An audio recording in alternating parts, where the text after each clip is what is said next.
If you think your investments need to be really aggressive and full of action and timing, then I'm here to tell you in today's episode that the more boring and steady your investment strategy is, the better off you might be overall. So when I was growing up, I was very into cars. So anything that moved fast, convertibles, whatever the brand might be, I read the Motor Trend magazines, I cut the pictures out, I put them up on my wall. I was all about cars. And if you had told me when I was young that I would not own a fast car when I was older, I would have told you were crazy. Definitely something I was expecting to be doing. Now, fast forward to today, and I drive a green Subaru, and I bought it not because it goes really fast. I bought it because it's steady, it's reliable, it can get my family from one location to another safely. And in the interim, if I have to go over a couple bumps or curbs along the way for whatever life may throw at me, my Subaru can do that too. So now that I look at a car differently, I don't look at it as a toy anymore like when I was a kid. Cars were toys. I don't look at it as a toy anymore. I look at it as a tool that I'm using in my life that I want to do certain things to help me do those things safely. Same thing when it comes to investments. Investments for you most likely are a tool. They're not a toy. If you lost all of your investments, if your investments broke like a toy could break, that probably would be a big deal. You wouldn't be retiring. You wouldn't be sending your kids to school. You wouldn't be doing all the things that investments are meant to help you do in your life. And so investments for you, if that's true, they're not a toy. Don't treat them as a toy. Investments instead should be treated as a tool. So when you're looking at this tool that you have, these investments, how should you go about building out that investment portfolio? Should you be trying to mimic what you see on TV or in the movies? Or should you be taking a more steady, maybe a little bit more boring approach? So the two sides of the general investment coin, one is active management, where you're really trying to time the market and do what you think the market's going to do in advance. The other side is called buy and hold, where you're buying mutual funds or ETFs that might have long-term histories that are good overall and just holding them no matter kind of what happens. The market goes up or down. You're not going to be influenced by those short-term variations in the market. You're not going to be trying to time things as they come through. And if you look out there, there's a lot of data that supports that buy and hold strategy, the more passive, steady, maybe boring approach as the right approach that you should be taking with this tool. So there's a book called The Laws of Wealth by Dan Crosby that goes through a lot of these different studies. Vanguard has a study where when they looked at it, they found that people that were invested and did not touch their investments wound up doing better than the ones that did. He also cites some Swedish studies that looked at active versus passive, and those active investors, they came back saying lost an extra 4% per year because of that active trading. Lastly, he shows 19 global indexes and how across those indexes it averaged about 1.5% per year better for those buy and hold investors. So when I'm talking about being boring by using this tool of investments to be a more steady, maybe supported through statistical research approach, that's what I'm talking about. Because again, if it's a tool for you, it's not a game, it's not a toy, it's a tool, then this most likely should be the way that you are approaching it. So let's say now you agree with me, you want to do it that way. How do you go about making your investments follow this kind of a path?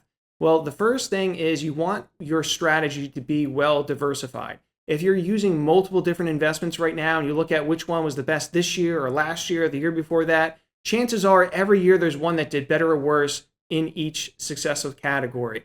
Now, there are times where one category does really well for 1 year or 2 years or 3 years in a row. You might say, hey, I want to put more of my eggs in that basket. But if you're going to do that, what you're basically saying is that I think that area of the market is going to be the best area of the market for the rest of forever, which almost certainly is not the case.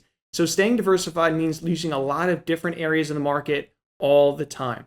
Second thing here is wanting to make sure that you don't touch it when the market goes down. On average, the market is going to go down 20% or more every 5 to 7 years on average. So you should expect that to occur. And if you're following that buy and hold strategy, you're holding on to it and you're not going to emotionally sell it when that does happen. Take recent 2020 as a great example during COVID. Market goes down 20 to 30% over the first 3 to 4 months. By the end of the year, it's up double digits. So that's the kind of turnaround that can happen. Sometimes it takes 6 months, sometimes it takes a couple of years, but that's the kind of turnaround that can happen. And for investors during 2020 who sold out everything emotionally when the market went down, they missed that recovery period forever. So if you're following that buy and hold strategy, it's important that you stay invested through the good and through the bad as well. So now in a real world situation, how can you actually do that? Well, the two main accounts that people have tend to be retirement accounts and non-retirement accounts. If you're in a retirement account, you probably see a lot of different investment options. One of them is most likely what are called target date funds. Target date funds have a year at the end of the title. So you might see target date 2030, target date 2050. That's the year that you're expected to retire, and the fund automatically, using that manager's strategy, is going to diversify it for you, and they're going to automatically make it a little bit more conservative as you get closer and closer to that date. So that's a great, easy tool for people to use within their work plans.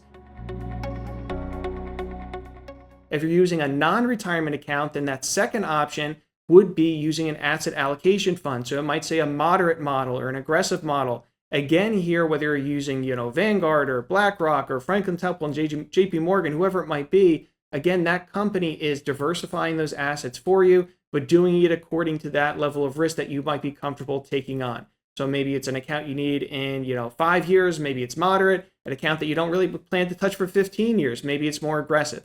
So using those asset allocation models, instead of trying to guess what area of the market does better or worse, is kind of following that more steady, maybe boring investment approach. So in all of those examples, realize I did not say boring and steady means keeping all your money in the bank. Keeping all your money in the bank means that it will not go down in value. However, it will also most likely not really earn that much, and it's almost certainly not going to keep up with inflation long term. So again, for today's episode, main points to take away: investments are a tool. They are not a toy. And studies have statistically proven or shown more than any other method, the buy and hold steady approach is most likely the best approach that you should be taking. So if you have any questions on this or anything, reach out to me, and more podcast episodes to come. Thanks very much.